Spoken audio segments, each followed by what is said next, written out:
Welcome to Kenton Teaches. Enjoy the video. Decide target platforms like iOS, Android, or desktop web. Define scope clearly with required features and supported languages. Choose emoji set source such as Unicode, custom PNGs, or SVG.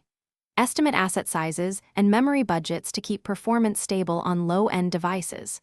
Plan core features including search, favorites, skin tones, and categories. Specify input methods such as custom keyboard extension or JavaScript injection for web.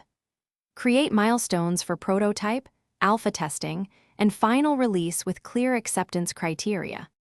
Design grid layout with touch targets of at least 44 by 44 pixels. Use a responsive grid that adapts to screen size and orientation. Include search input with debounced queries and suggestion chips for speed. Include accessibility labels and voiceover descriptions for each emoji for screen readers.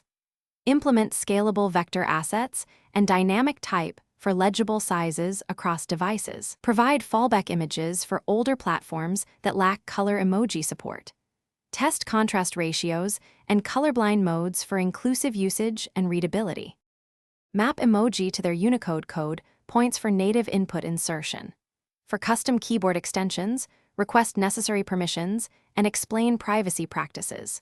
Use lightweight caching and pagination to load emoji lists progressively and reduce lag. Implement skin tone modifiers and compose sequences for flag and family emoji properly.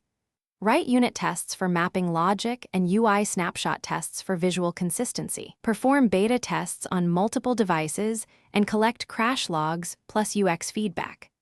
Follow platform rules for custom keyboards and